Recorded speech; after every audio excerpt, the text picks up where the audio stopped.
বাউল TV Tangail, হৃদয় ধনবাড়ি, চেতনায় Bangladesh. Like দিন, share করুন, সাবস্ক্রাইব করুন এবং কমেন্ট করে জানিয়ে দিন আপনাদের মতামত। দেশ ও প্রবাসী বন্ধুরা,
পার্বতী, তোমাকে পূর্বে বলেছিলাম আমি না আসা এক পর্যন্ত তুমি আমার জুমরাতে স্পর্শ করবে না।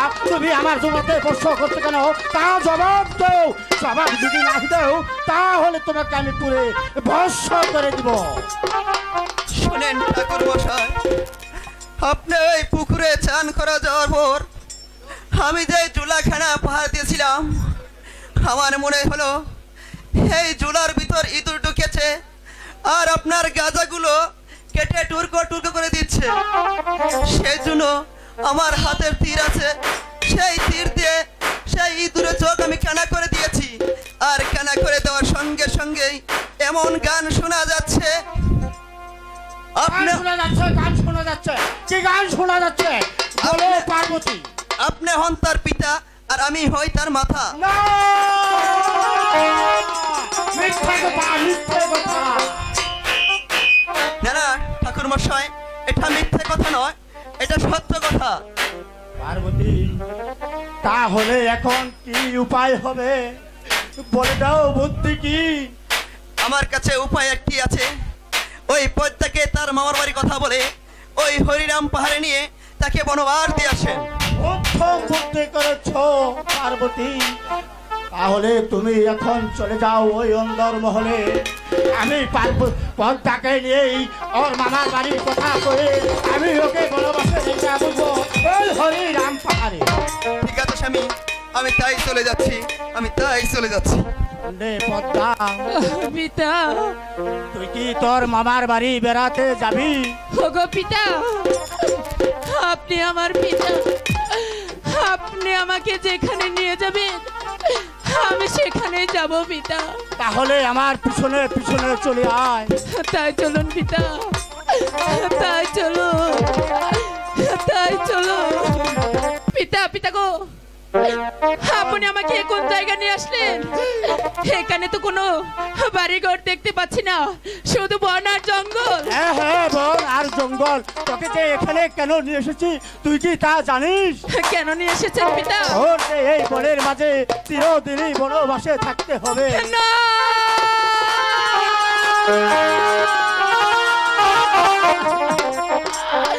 ওগো পিতা, হ্যাঁ বল। আপনার মেয়ে বলে আজ আপনি আমাকে এই বনবাসে রেখে যাচ্ছেন, কিন্তু এই বনবাসে আমি কি খেয়ে থাকবো, কোথায় যাব, কি করব পিতা? নগরে নগরে পূজা মেঘে খাবি। ওগো পিতা, আমি এই বনবাসে থাকতে পারি, কিন্তু আমার একটি শর্ত আছে। বলুন পিতা, আপনি তা রাখবেন? তোর কি শর্ত মা পদ্মা, বল। ওগো পিতা দেবতা, আমি শুনতে পেরেছি আপনার কাছে 30 কোটি নাগের ভর আছে। সেখান থেকে যদি আপনি আমাকে 30 কোটি নাগের ভর দিন, তবে আমি এই বনমাতে থাকবো, নচেত আপনার গৃহে চলে যাব। 30 কোটি কেন? তুই যদি 33 কোটি নাগো আমার কাছে দাবি করতি, তাও আমি তোর হাতে তুলে দিতাম। কিন্তু আমার একটি শর্ত আছে পদ্মা। ওগো পিতা দেবতা, আপনার একটি কেন, আপনার 10টি শর্ত আমি মাথা পেতে নিব। বলুন আপনার কি শর্ত? আমার 1 নম্বর শর্ত হলো, এক মায়ের এক সন্তানকে তুই আমার এই কালো লাগ দিয়ে দংশন করতে পারবি না। ওগো পিতা দেবতা, এই তো আমি মাটিকে দিব্যি করে বলছি, এক মায়ের এক সন্তানকে এই কালো লাগ দিয়ে দংশন করব না। 2 নম্বর শর্ত হলো আমার, বিনা অপরাধে বিনা চুকে তুই যদি কাউকে দংশন করিস আমি তোকে দিব অভিশাপ। ওগো পিতা দেবতা, এই তো আপনাকে স্পর্শ করে বলছি, এক মায়ের এক সন্তানকে আর বিনা দোষে বিনা চুকে আমি আমার কালো লাগ দিয়ে কিছুতেই দংশন করব না। তাহলে তুই পদ্মার আসনে বসে যা, আমার কালো লাগ তোর হাতে তুলে দিব। ঠিক আছে পিতা দেবতা, এই তো আমি পদ্মার আসনে বসে যাচ্ছি, আপনি আমাকে 30 কোটি নাগের ভর আমাকে হাওলা করে দিয়ে যান।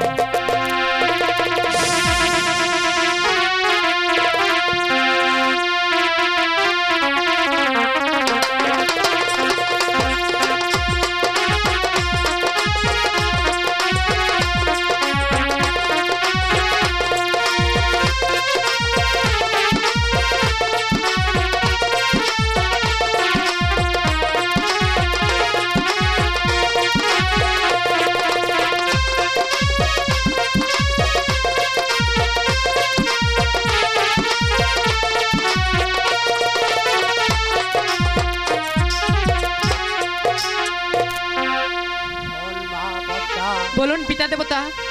যাওয়ার পূর্বেই তোকে একটি কথা বলে যাচ্ছি, তুই যদি কোনোদিন কোনো বিপদে পড়িস তাহলে তোর হতভাগা পিতাকে স্মরণ করি, আমি তোকে উদ্ধার করব, আমি তোকে উদ্ধার করব, উদ্ধার করব, উদ্ধার করব।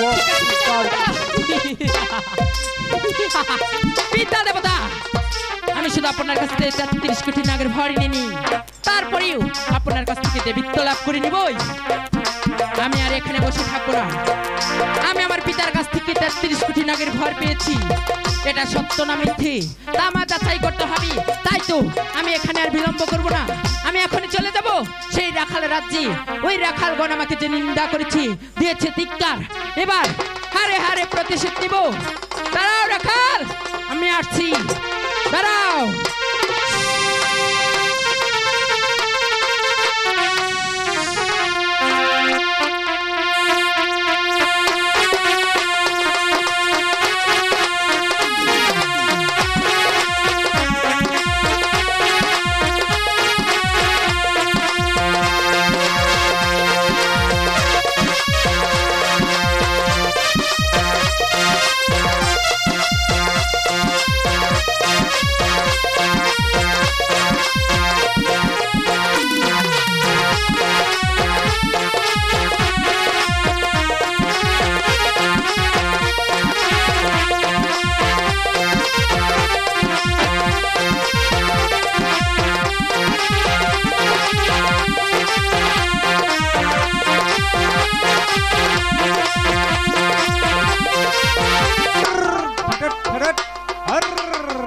আমি তোরা কালে বলবো মাঠে মাঠে ঘুরি,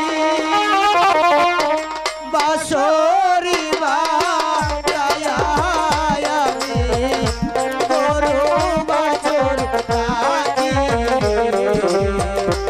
আমি তোরা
দেবী নয়, দাঁড়াও রাখাল, আমি আসছি।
হ্যালো,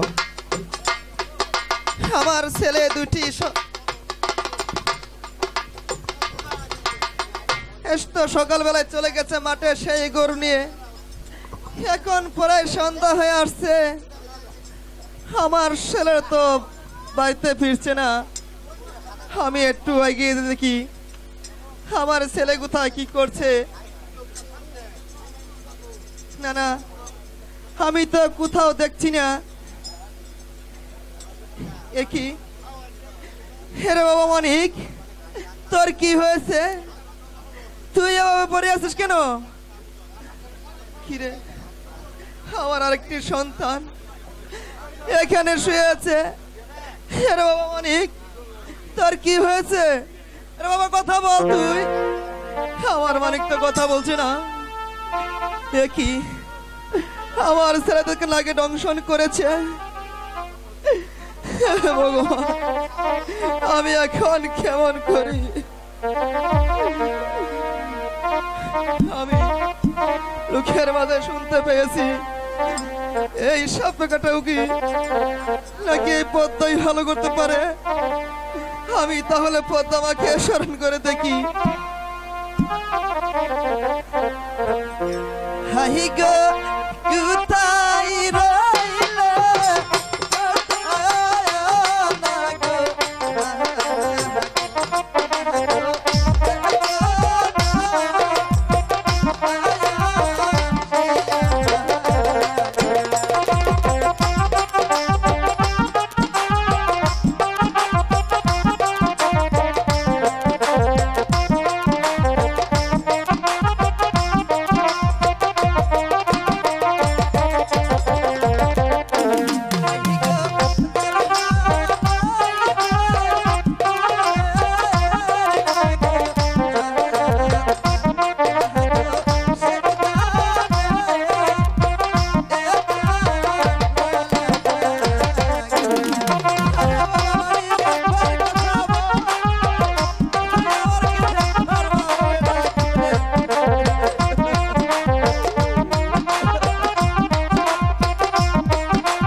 কিসের জন্য স্মরণ করেছো?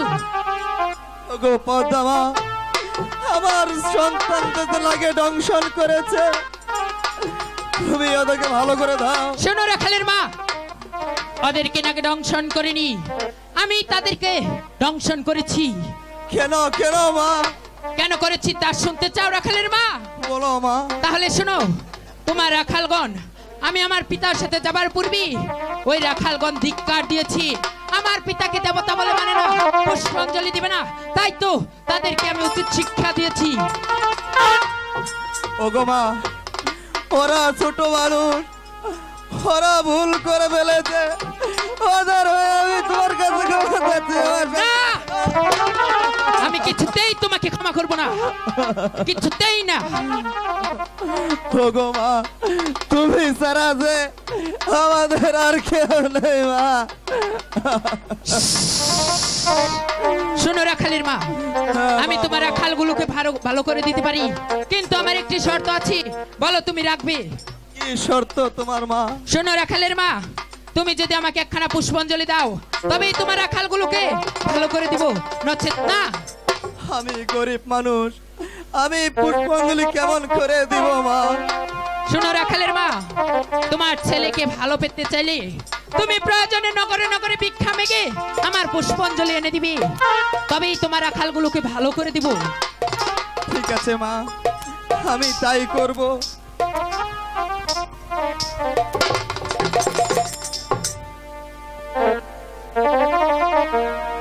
ঠিক আছে রাখালের মা, তাহলে তুমি ভিক্ষা করি আমার পুষ্পাঞ্জলি সাজিয়ে আনবে, তবেই তোমার রাখালগুলোকে ভালো করে দিব।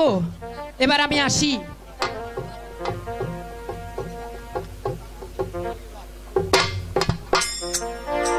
না না না, ওই রাখালের মা মনে হয় আমাকে পুষ্পাঞ্জলি দিবে না, তাই তো আমি আর বিলম্ব করব না, আমি চলে যাব। তো মা, তোমার পুষ্পাঞ্জলি নিয়েছি আমি। বলো তোমার পুষ্পাঞ্জলি তোমার কোন জায়গায় দিতে হবে? শোনো রাখালের মা, তুমি আমার পুষ্পাঞ্জলি ওখানে নিয়ে অপেক্ষা করো, আমি তোমার রাখালগুলোকে আগে ভালো করে দেই। ঠিক আছে। ঠিক আছে।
ওঠো বাবা, তাড়াতাড়ি ওঠো।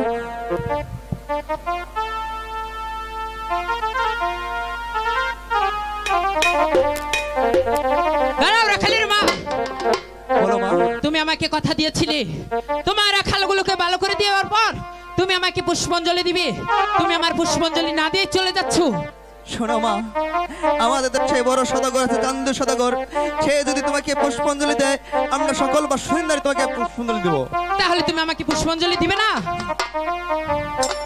ঠিক আছে রাখালের মা, আমি শিবের কন্যা পদ্মা দেবী যেভাবেই হোক আমি একখানা পুষ্পাঞ্জলি এনে তারপরে এই নগরবাসীর কাছ থেকে পুষ্পাঞ্জলি আদায় করব। তাই তো আমি এখানে আর বিলম্ব করবো না, এখনই চলে যাব সেই রাখালের রাজ্যে, ত্যাগ করে চাম্পাইপুর শহর চাঁদ সদাগরের বাড়ি। হরে চল সে পদ্মা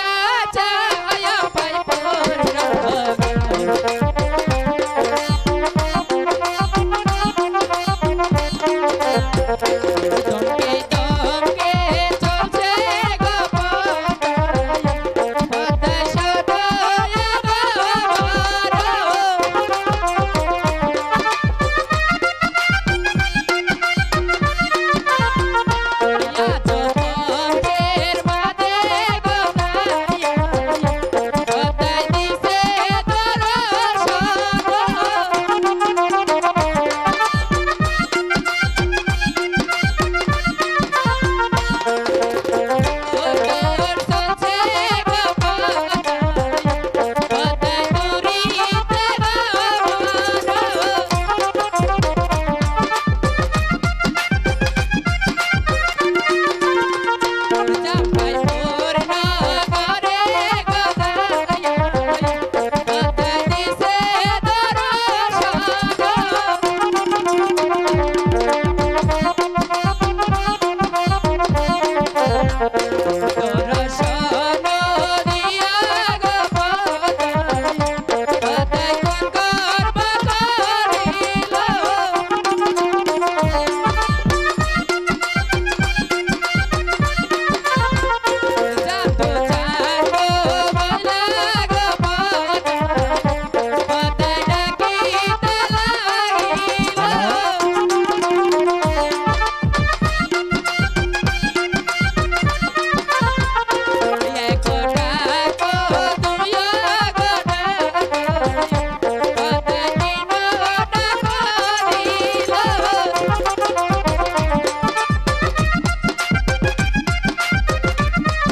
আমি চাম্পাইপুর নগরে এসে পড়েছি, দেখিও চাঁদ প্রাসাদে আছে কিনা।